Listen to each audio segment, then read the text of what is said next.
Peter Credlin, live on Sky News Australia. Good evening. Welcome to Monday. Welcome to the show. Here's what's coming up tonight on Credlin. The by-election's now over in Dunkley. Labor, of course, crowing that it's held the seat. But dig a little deeper into the results and it's a much more complex picture. Some real positives here for the Liberals. I'll get into all of that shortly and we'll get the latest on the count as the Liberals edge closer to a 4% swing. Concerns that Chris Bowen's new emission standards amount to a car tax by stealth, or certainly a tax on utes and pickup trucks and SUVs. It's even got the Thai government concerned about implications for vehicle exports into Australia. Plus, how much longer can Victorian opposition leader John Pizzuto hang on?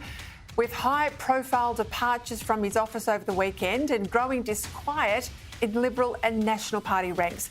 They're keeping up appearances, but this is an opposition in deep trouble, with more talk of leadership changes now that Dunkley's out of the way. A big result too this afternoon in the appeal by former ACT Chief Prosecutor Shane Drumgold. Carolyn Marcus will give us the latest as the Brittany Higgins saga continues to roll on. And the coalition looks set to take the fight up to Labor on energy, with small-scale nuclear becoming a clear policy difference. The PM's adamant that nuclear won't work, but he's also the bloke that promised to cut your power bills, isn't he? Hard to have a fair income debate if he continues to ban nuclear as an option. No one has ever been prepared to put up $1. And the market shows that renewables is the cheapest form. But first, on the weekend, we had the fight to win Dunkley, and now we're having the fight over what that win actually means. The government thinks that a win's a win and is breathing a big sigh of relief.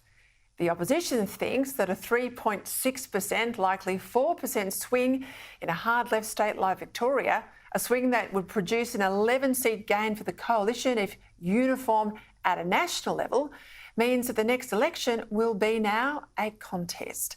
As Peter Dutton said all along, this was always going to be tough for the Liberals. After all, a first-term government has not lost a seat in a by-election since 1931.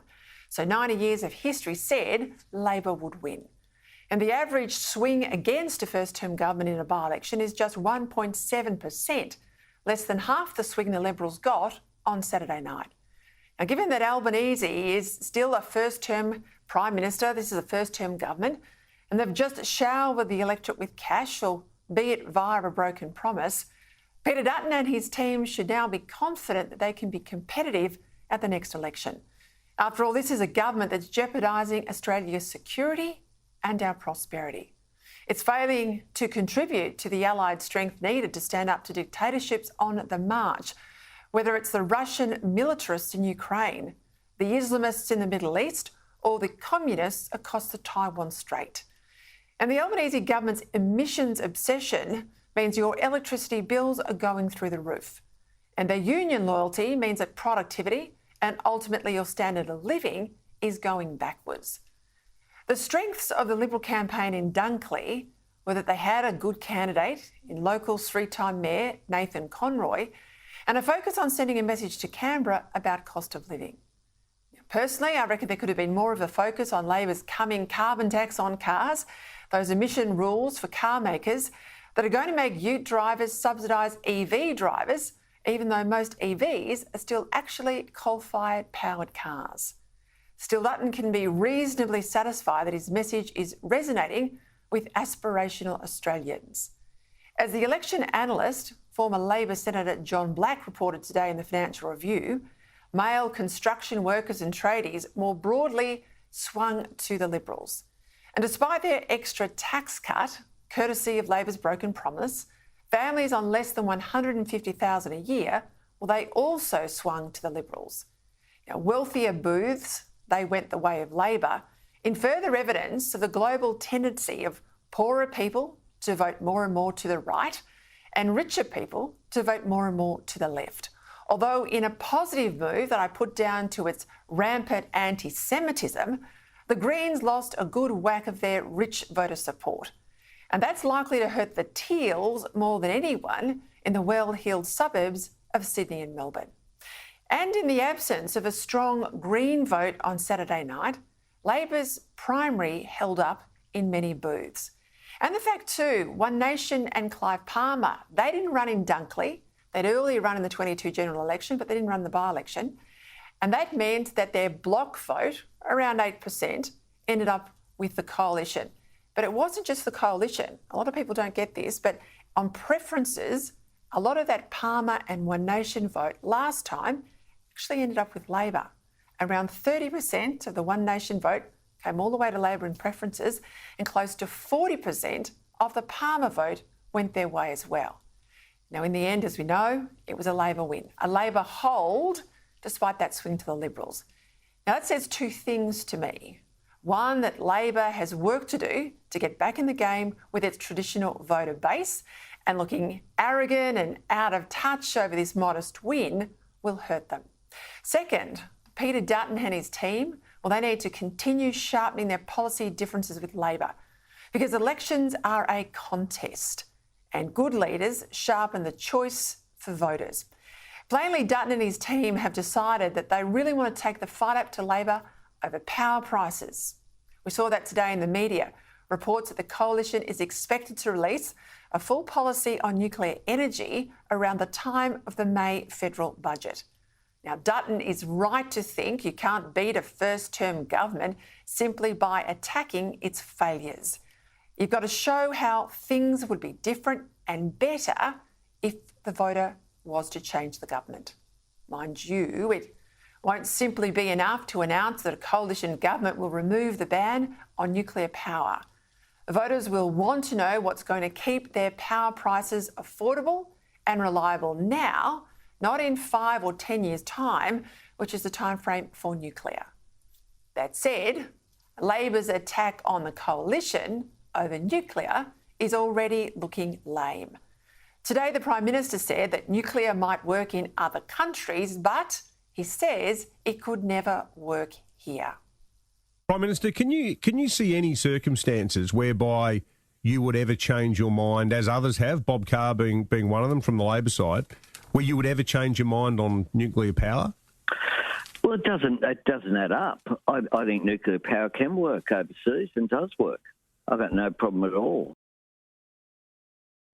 Now, look, if it's fine in France, which gets around 70% of its power from nuclear, if it's fine in America and Britain, they get about 20% of their power from nuclear, and fine in dozens and dozens of other countries around the world and growing, why are we so uniquely incompetent that it could never work here in Australia?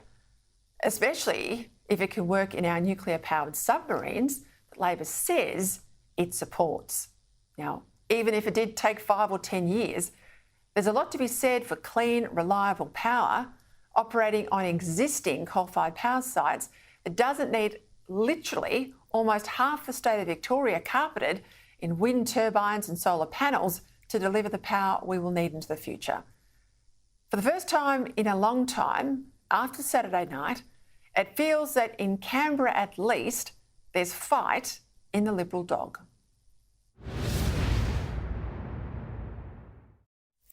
All right, let's get those headlines now. Sky News political reporter Olivia Casely. Good evening. Australia will pump an additional $262 million into development and security programs in Southeast Asia as high-level talks between the region's leaders kick off in Melbourne. Amid growing strategic uncertainty, Malaysian Prime Minister Ibrahim Anwar says his country could be a friend to both the West and China. We know that military power is expanding, but measures to constrain military conflict are not, and there are few concrete mechanisms for averting it. So these factors give rise to the most strategic, most confronting circumstances in our region for decades. And if they have problems with China, they should not impose it upon us. We do not have a problem with China. Australia and Malaysia also signed new agreements to expand cooperation on clean energy programs and work more closely together in higher education. But Malaysia stopped short of promising to reopen the search for missing flight MH370 unless there's credible evidence. If there are compelling case evidence that need to be reopened, we will certainly be happy to reopen. The coalition is close to unveiling a new energy policy as it tries to end Australia's moratorium on nuclear energy. There are real questions about whether net zero can be achieved without taking some tough decisions like nuclear energy, and that's what Peter Dutton is alluding to. It will identify potential locations for small modular nuclear reactors and detail plans for safety standards, regulation and waste disposal. Guess what? Nothing happened. No one has ever been prepared to put up a dollar. And the market shows that renewables is the cheapest form of energy. What it hands Labor is a tool to campaign on, and I think we saw a bit of a flavour of it in Dunkley as well. They're going to talk about putting reactors in your backyard. All right, Dennis Shanahan will join us as he does every Monday in a moment. But as I mentioned at the top there, no simple story to be told from Saturday's by-election result. So let's get a breakdown as it stands and what it might mean for the federal election from our own election analyst, Tom Connell. We all know what happened in this Dunkley by-election. Let's delve behind some of these numbers, though. Two-party preferred, we know the overall swing, 3.6%. That could tick up a little bit through the postals that are still coming in, but it's going to be in the order of 3.6, maybe closer to 4. It won't quite get there. Where did it swing is another question that we need to look at as well. Let's have a look at some of the booths. The big one, the early one on the night that got a lot of people excited was Mount Eliza North. As you can see, it's not a particularly large booth. We're seeing a few hundred votes. Huge swing on the primary, but this basically got the Liberal Party back to the primary they had 2 elections ago. In other words, this is their heartland, and it proved to be again. This is one of the wealthier areas, so 10.25% two-party preferred. If that was replicated across the electorate, they would have won it easily. The problem was for them, it was not. So then we look at Langwong and Central. This is more around the blue-collar sort of heartland vote the Liberal Party want to pick up around the country. If they're going to get these outer suburban seats, go straight to the two-party preferred. A smaller swing, but still pretty decent at 4.47%. So some encouragement there. The big area spoken about before the election, though, was Carrum Downs, and this one held up pretty well for Labor. This is where the suburban, outer suburban strategy from the Liberal Party will be a little bit of a concern, because as we go to the primary here, you see crucially Labor's primary vote is holding right up. There is a decent swing towards the Liberal Party, but given where the rest of the vote washes out, you come up ultimately with a much smaller swing of 1.71% in quite a big booth. So this will be the concern for the Liberal Party. Some of the more blue-collar working class areas didn't actually swing as hard for them. It was more their traditional welfare areas that helped them out. As for what all this means for the next election, of course, you don't assume what happens in a by-election does at the next one, but if it were to, you can see the sort of seats that are in danger. These are outer suburban or regional seats, all with margins lower than that swing we've seen on the weekend. Remember, that's about 3.6, perhaps a little bit higher. These ones become a bit more of a reach. But if the Liberal Party thinks it can get an outsized swing in the suburbs, in the regions, these are other ones they'll be looking at as well. For now, they didn't get quite the swing they wanted, but something approaching 4% at least gives them some hope. We don't assume the same thing happens in by-elections, but it will mean a few of these seats are in their hunting grounds. And note as well how many of these are from New South Wales. We might see plenty of visits there on the election campaign. All right, joining me now for more. National Editor of The Australian, Dennis Shanahan. We'll start with Dunkley there. I'm saying it could be close to 4. I spoke to people today about the postals, how they're falling out and other. Issue, of course, there, and you can see with a 78% turnout number, it was always going to be turnout, Dennis, and that's lower than expected. Certainly it is low for a by-election. Harder in a metro market to get the message out, of course. But I've got to say sometimes I'm listening to the analysis yesterday and again today, and I must be, I must be a different sort of political analyst, because of course the Liberal Party wanted to win the seat, but a 4% swing, if that's where it lands, a 4% swing against a first-term government where the incumbent died and didn't quit and retire in disgrace, and in Victoria, I would be pleased enough, I'd have to say, because I think that is a good foundation for the Liberal coalition at the next election. Well, Peter, I think the result, and it'll be 3.5% to 4% in the end, and I think that's actually a reasonable result for both sides. Certainly, Peter Dutton can take comfort from this. The circumstances of the by-election certainly weren't in favour of the coalition, and despite the swing to the Liberals, there was never a real chance that they would win the seat. It was always the most unlikely result. to say, oh, well, they didn't win, therefore Peter Dutton's in trouble, is clearly a nonsense. On the other side, the government was very nervous about this seat. We saw the amount of time Anthony Albanese spent in the seat, the amount of money Labor spent on the by-election, because it had become a virtual referendum on the tax cuts and on Anthony Albanese's leadership. Now, I think in the end, and we also have to be careful here not to put too much on what this means for the next election, either generally or within Dunkley, because there are a lot of changes there on voting, and there's a redistribution in Victoria. So I think that what we need to do is look at the result and say, OK, this gives grounds for Peter Dutton to work with, as long as he maintains unity and gets some more policy out there, he will continue to get that base back. And for Anthony Albanese, he still hasn't got a bump out of $105 billion in tax cuts, but he has actually maintained the Labor vote. So I think both leaders have actually come away with something that they can say, this is good. What they do in the future is going to be the key. Anthony Albanese has to take the message and change direction, and Peter Dutton has to double down on being unified and producing better policy. I'll just underscore that point you made there about the redistribution, because it's absolutely accurate. The Libs have never won that seat of Dunkley on those existing boundaries, first point. Secondly, Victoria will lose a seat, so there'll be quite a consolidation in the metro market. So, depending on what moves, if anything moves out of Dunkley, that seat will be dramatically different at the next election. And of course, now it goes from a 6.3% seat down to something like 2.5 at best.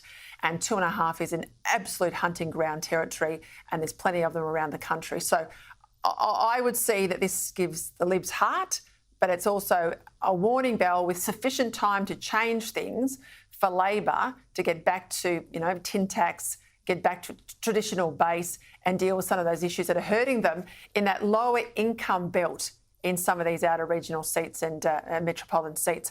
Let's go just on that vein to ASEAN, because we've got all the leaders here, 9 Southeast Asian leaders in Australia, in Melbourne for 3 days. Of course, there's been $260 million on the table for a whole lot of development and security programs in the region. We heard last week from ASIO Chief Mike Burgess about an MP, since left the Parliament, involved, he says, in selling out Australia. He didn't name the country at the time. I think we all know what country it was. The Age today named that country as China, so no surprises there. But I've got to say, the rest of the world seems to be a lot more upfront about dealing and confronting with the challenge of China. Certainly in the US, they name China. We did a few years back, but we seem to get pretty shy now. What's that about, Dennis? Oh, well, look, I think that there's been real pressure put on Australia from China, no doubt about it. Trade pressure, political pressure, security pressure, and of course spying and cyber warfare. So I think that there's a reasonable reason to treat China with respect, that is the respect of someone who can do you great damage. But I think that what we have to ensure is that, like Scott Morrison, we have to actually say China is a threat to regional security. And we have to make that clear, and then we negotiate on trade. Now, I think that the current Trade Minister, Don Farrell, has been doing quite a good job on the trade side of things. I think that the Prime Minister and the Foreign Minister have needed to do a bit more about threats from China, particularly that damaging incident where Australian sailors were put at risk by a Chinese warship. We need to stand up when they do something and not worry about the trade side. We have to be able to do both things at once. I wrote in my column over the weekend, this is going back to the whole issue of those ASIO chief remarks last week. There was a lot of chatter amongst the media. Who was this politician? And there was the guessing game going on. But I'd have to tell you, for me, the real headline in that terror update or national security update from Mike Burgess was this genuine threat of Islamist terror here in Australia. He used the frame of words, realistic possibility of a terror attack or terror attack planning, and he names a period within the next 12 months. Now, I would have thought the government would have done a lot more last week to address this issue and reassure the community. Well, as you can see there from the headline in The Australian, we actually agreed with you, Peter, that we thought that the real story out of the annual threat assessment from ASIO was the fact that the head of ASIO was saying within 12 months there was a realistic chance of a terror attack or terror planning being disclosed by Islamicists in Australia. And he said that wasn't a negligible threat. So I think that was the real threat. I think Mike Burgess made a mistake in throwing in this historic Chinese, although that he wouldn't even say it was Chinese, threat from before. And I think that the real issue, and obviously this is what ASIO thinks, the real threat is from the potential for Islamicist terror in Australia to our citizens. The historic attitude of a former MP really didn't come to the point, and I think it was a distraction. Well, I agree with you there, Dennis. I'll leave it there tonight. Thank you for your time. All right, as I mentioned already, Labor might have held on to the seat of Dunkley following the by-election over the weekend, but there are some positives there, both for Labor but also the coalition. Firstly, the strong swing towards a Liberal candidate, particularly in working-class suburbs. And they are the seats that are hyper-marginal for Labor right around the country. Secondly, an equally strong swing away from the Greens, a collapse in their vote out of the more affluent areas. Now, this, as I said, will also impact the Teals at the next federal election. For more on this, let's bring in the Australian's Victorian political reporter, Rachel Baxendale. Rachel, you've done some terrific analysis that I read this morning in The Australian. The near 7% swing, and you've broken down these working class suburbs. I'll use Carrum Downs as one example. I mean, this is heartland Labor. This is a tradie vote Labor. This is TAFE, not bachelor degrees. These are, relatively young family, mortgage holder areas. This is where the whole Labor working families line should resonate. John Black, I mentioned him at the top, former Labor senator. He says some of those issues like SUVs and the ute tax that's coming with those new emission standards, they also played out with tradies in Dunkley. You know the seat well. What other issues do you think were there front and centre? Yeah, I think that's right, Peter. I think the issues about that SUV issue, I think from this data it would appear that played an interesting role, because it was interesting that Carrum Downs, there was a very significant swing towards the Libs that didn't necessarily apply to a lot of other working class areas in the suburb, and as our analysis showed this morning, a lot of the other significant swings to the Libs were in some of the wealthier areas of the seat that turned really hard against the Morrison government in 2022, and quite a significant proportion of that vote, came back to the Liberals on Saturday. And I think, cost of living's clearly the biggest issue, was clearly the biggest issue of the election. And there clearly were some green shoots for Nathan Conroy and the Liberals in that result. More importantly, if you extend that nationally, and the swing from Saturday was replicated nationally, we'd be looking at a situation where Labor would be forced into a very hung parliament. They'd be forced to do deals with not only the Greens and the crossbenchers. That's not a situation that either Anthony Albanese or Peter Dutton wants to find themselves in, and really both of them need to do significantly better than they did on Saturday night, and look for improvements and ways to convince voters that they're the right person for the job.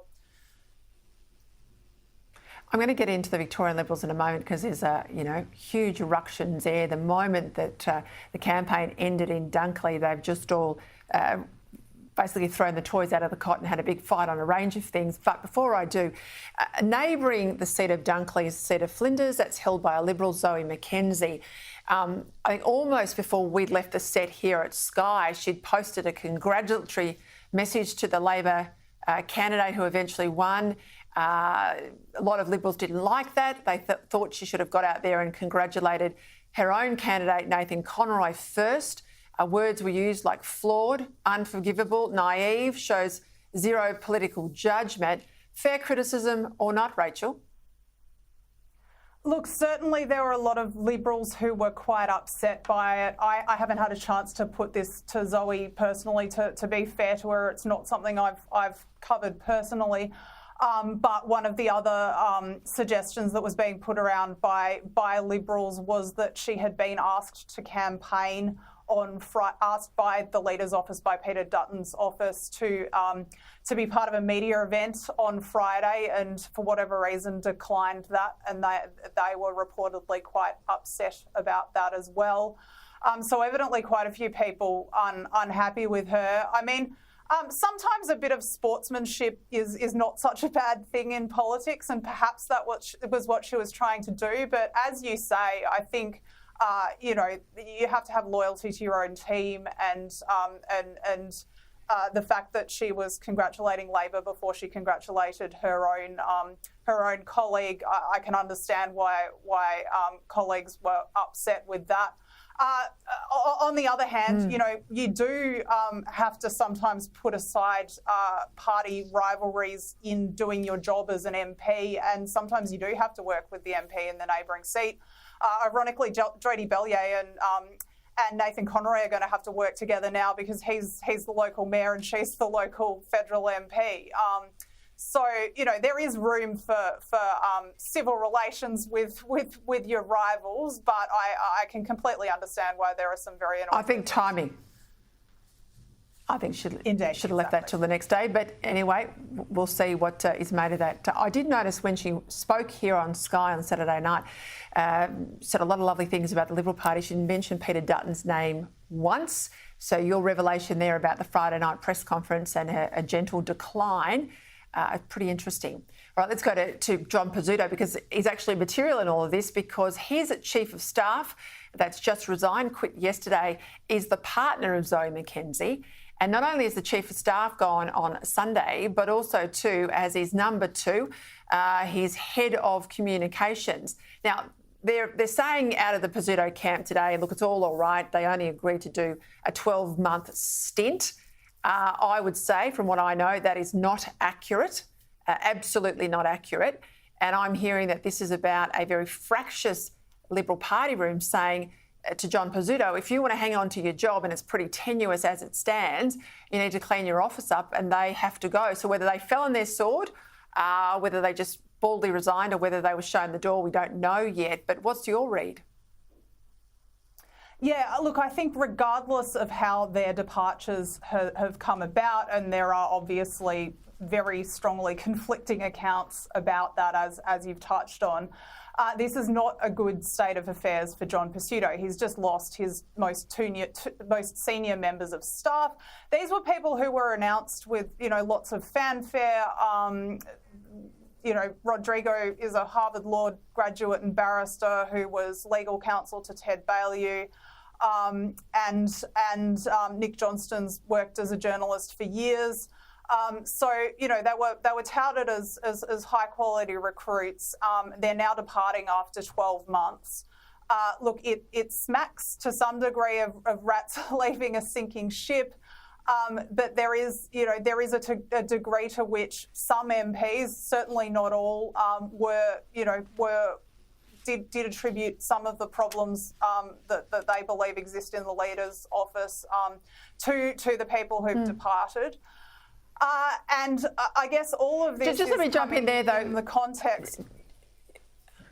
Let me just jump in there, though, because he's replaced the departing Chief of Staff and Nick Johnson. Yes. Nick Johnson, yes, you say, is an experienced media person, but I also know, according to reports, he tried to get a job in Daniel Andrews' private office. I would never have let him then cross the threshold as a Liberal staffer, but they're softer in Victoria than I am. He's put Louise Staley in now as his Chief of Staff. Now, Louise Staley lost her seat. She then tried to get upper house pre-selection. She didn't get that. She tried to run for the campaign job in Victoria, the State Director. She got knocked back there. She's now found herself Chief of Staff to the leader. I'm not sure she's what they need, and she's certainly got divided views amongst her ex-colleagues, hasn't she? Yeah, absolutely. I mean, this doesn't seem to be, usually if you're sort of improving as a leader, you're not necessarily having to resort to people from, within your own office to replace the people who are leaving, particularly if the people who are leaving are, people you announced just 12 months ago as highly talented people. And there do seem to be, a range of views about Louise from MPs. I spoke to a lot of MPs this afternoon, and there are certainly a lot who raised all the points you just raised about her recent job history, the fact that she was unsuccessful for the State Director's role, the fact that she lost her seat, the fact that she lost pre-selection, only got a handful of votes at that pre-selection for the North East Metro upper house position at the end of last year. And Nick Johnston's been replaced by Alex Woff, who's a lovely bloke, but he's very young, and as far as I know, he hasn't had a job other than in the Liberal Party in his life. So, not someone who's particularly experienced, not someone who has seen things from the other side as a journalist, as good communications practitioners often have. It doesn't from the outside appear to be, a decision that that John has, made with a lot of, preparation or was necessarily wanting to have to make. All right, we'll leave it there. I do not think he's long for this world in political terms, but you'll be writing that up before I say it on air, I'm sure. Rachel Baxendale, thanks for your time. All right, after the break, the Prime Minister says the business case doesn't stack up for nuclear. Problem is, when you can't even have a debate, how on earth does he know? Plus, we'll get all the latest on the ACT Supreme Court decision today in the ongoing Shane Drumgold saga. More on that soon.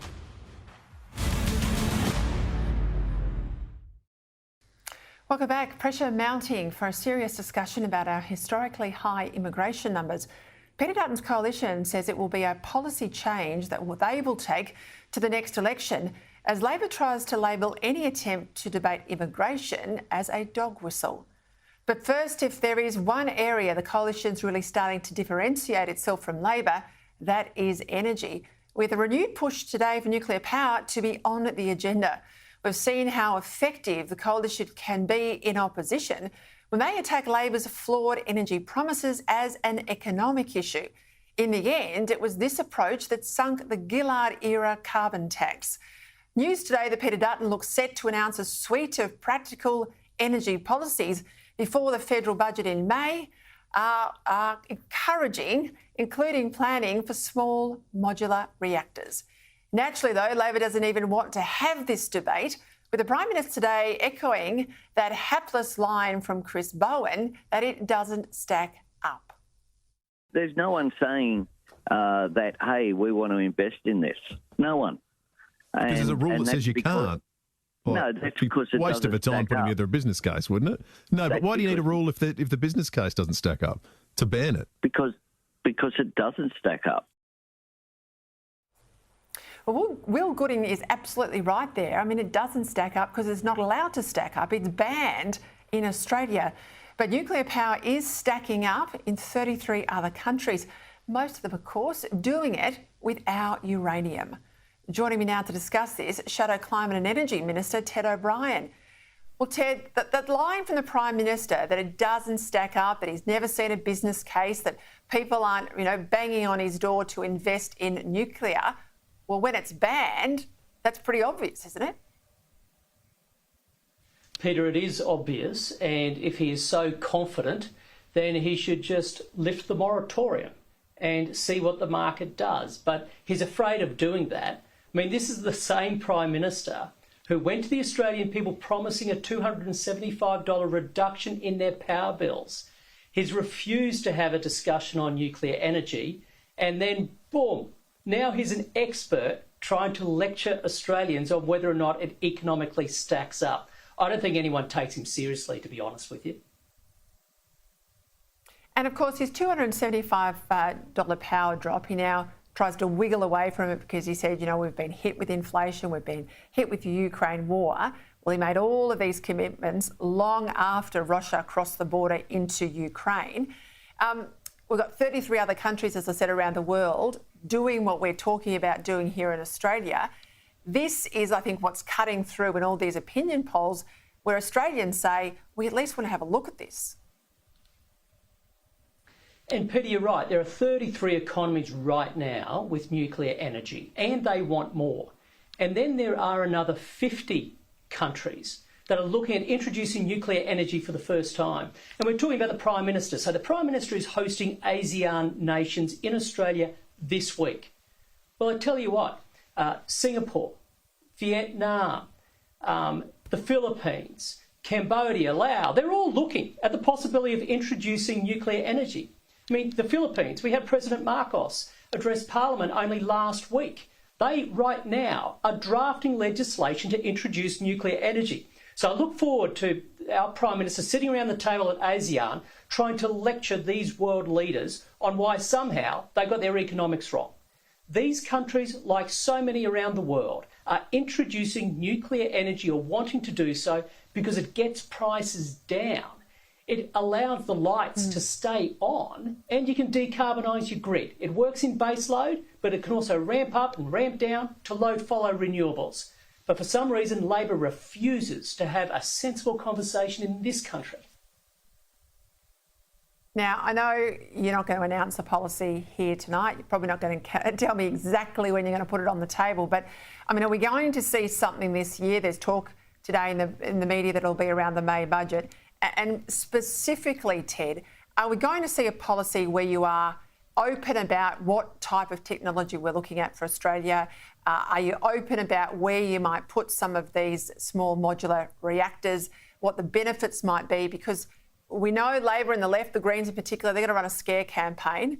But I always think with this stuff, the sooner you get it out, the sooner you confront that scare campaign and debate it, don't just leave it for the actual 6-week election campaign, the better chance you have to knock it off. So what's your broader strategy?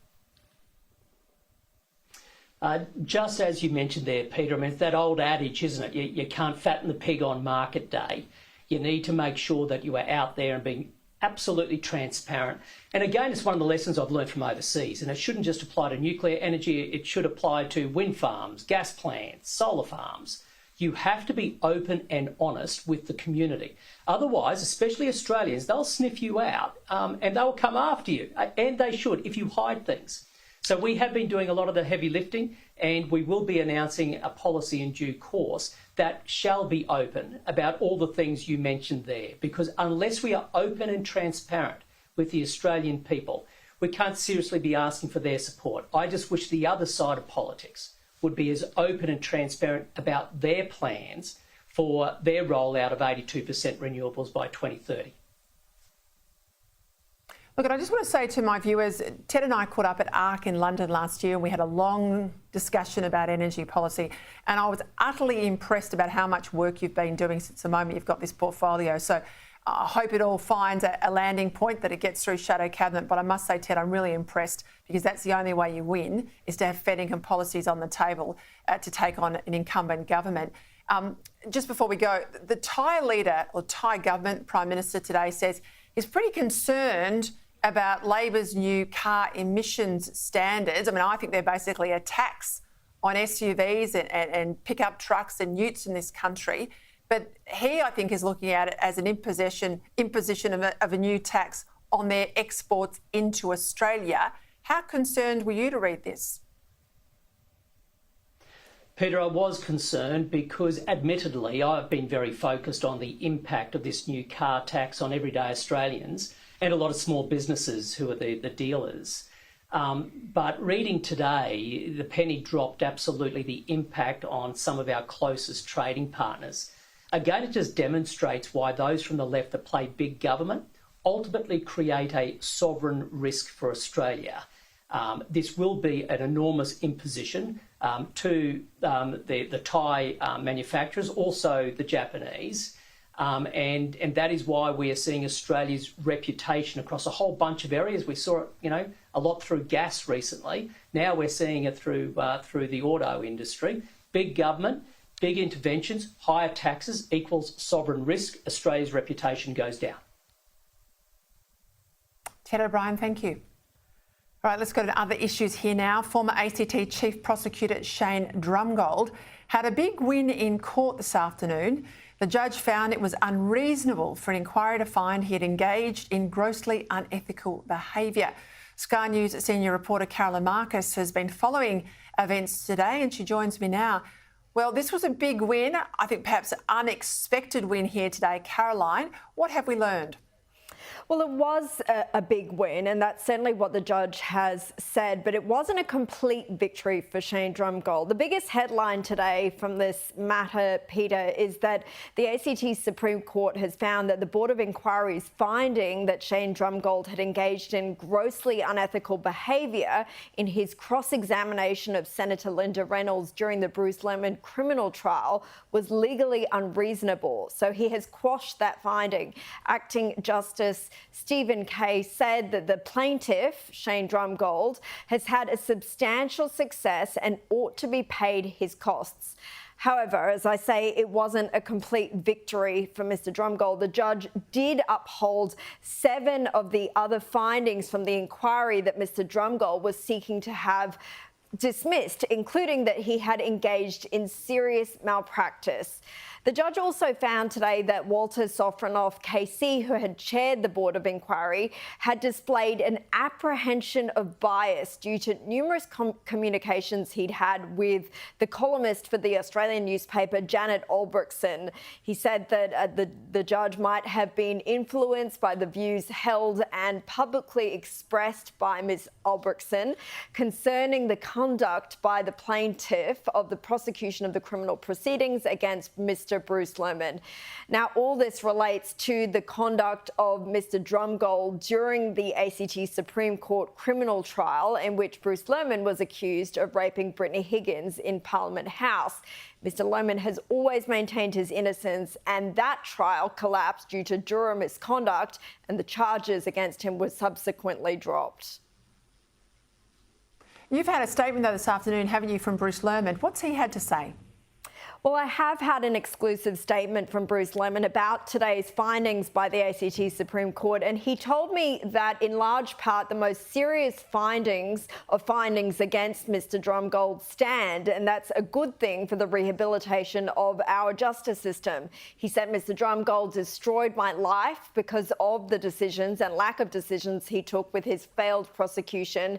He treated prosecution like a poker game. The work of the inquiry was fundamental to protecting the basic principles of the rule of law and exposing deep ingrained issues within the DPP and the ACT justice system. Now, this collapsed criminal trial, it has resulted in numerous lawsuits, and these are ongoing, Peter. We know that Liberal Senator Linda Reynolds is due to meet for mediation hearings tomorrow with Brittany Higgins. She's launched defamation action against Ms. Higgins and her fiancé David Shiraz, and they're holding these talks that are starting tomorrow and are due to be held over 2 days. We've also got the defamation trial that Mr. Lerman has taken against Network 10 and Lisa Wilkinson over the interview Ms. Higgins did on The Project. The judge is due to hand down his findings in that trial by early next month. Mm. All these inquiries, all the court cases still ongoing, and we still have nothing, though, on how she gets that $2.5 million payout from the taxpayer. Hopefully that will see the light of day at some stage. Caroline Marcus, thank you. All right, after the break, gaslighting, more gaslighting from Palestinian activists that would have us all doubt what we heard as soon as the term Islamophobia is once again weaponised to shut down legitimate debate. Plus, one council has scrapped acknowledgements of country at their meetings. Some say the replacement isn't much better. I'll let you be the judge after the break. All right, Monday, let's bring in my panel, crackerjack as they are. LNP MP Keith Pitt, former Howard Government Minister, Sky News contributor Gary Hargrave. Well, gents, welcome as always. Gary, we had a bit of a chat at the top of the show about those ASIO revelations last week. Put aside the Chinese spy stuff, I was more exercised about the threat, genuine threat from our terror chief of Islamist terror attacks over the next 12 months. And then we had all of those objectionable comments last week on ABC radio from the president of the Islamic Council of Victoria, Adel Salman, where he said it was legitimate for Palestinians to resist occupation and siege. Have a listen. It is absolutely legitimate for the Palestinians to try to break the siege of Gaza. No, I'm talking about October the 7th. As I said, I'm not going to condemn the Palestinians for resisting. Now, over the weekend, the council hit back at people who criticised, people like me, who criticised what he had to say there. And they're calling it an Islamophobia smear campaign. They're saying that it's Zionist propaganda. Now, I have a real issue with the word Islamophobia being thrown around every single time there is reasonable criticism of the Islamic community or Islamists. And I think it's a shield, Gary, and it's got to stop. Yeah, shoot the messenger seems to be a popular sport, doesn't it? Look, Peter, in the end, Australia's multicultural, multi-religious society relies on the stuff we've got in common, the rule of law, one flag, one language that we all could speak so we get to know each other. This bloke's allowed his opinion, but he's also got to take responsibility for it. And that's the key point to my mind. And, you know, the Quran does say, and I've got a lot of Muslim friends, the Quran says that Muslims shouldn't draw attention to themselves. They should fit into the society that they're a part of. So dress modestly. It doesn't mean covering your face, but dress modestly. Don't draw attention to yourself. But here's the caveat. If you find it too hard to fit in to a country like ours, just fly off, you know, so fit in or fly off.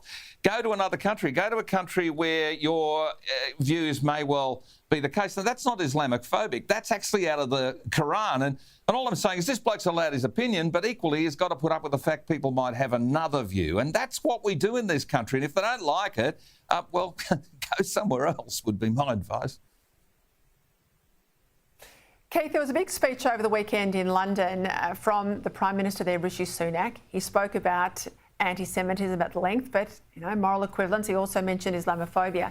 And he slammed the election of George Galloway in Rockdale. This is a by-election. And he slammed this for his stance on Hezbollah. Now, here is Galloway speaking with a Sky UK reporter following this election win.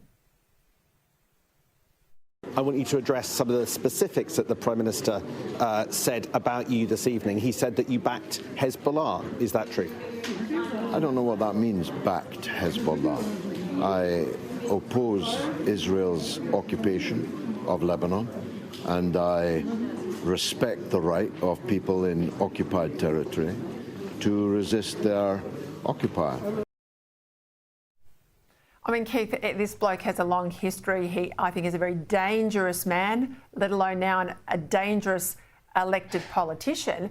But I think this is just another example. The West has got to be on guard here. Yeah. Well, this is what happens when you lose control of your borders, Peter, and you have large amounts of immigrants whose values don't line up with the majority of the country they move to. And regardless of whether you are in the UK or Australia, there is no cause, there is no excuse, there is no reason, there is absolutely no justification ever to support a terrorist organisation. Now, whether it's Hamas or others, there is none. Zero, zip, zilch. And whether you're in the UK or Australia, if you're there on a visa and you are breaking those laws, well, those visas should be removed. But I don't think here that the Australian Labor government would have that in them, to be honest.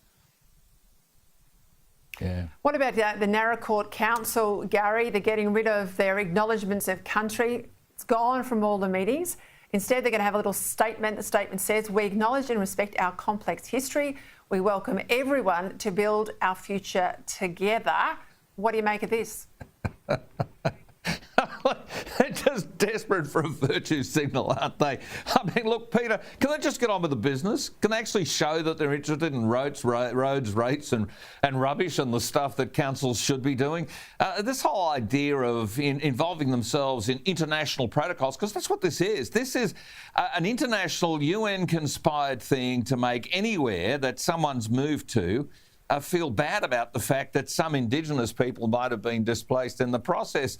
They've been doing that in Europe for tens of thousands of years, but apparently in newer world countries like Australia and indeed like America, they've got to pay homage to somebody. So they've come up with this kind of semi-inclusive statement, but it's just wasting time. Can you just get on with the business and prove that you actually work for everyone instead of virtue signalling and glad-handing at the end of the whole thing? Ridiculous. Just ridiculous. I've got to leave it there. I agree with you. It's ridiculous. Keith and Gary, thank you so much. See you both next week. That's it for me. See you back tomorrow night at 6.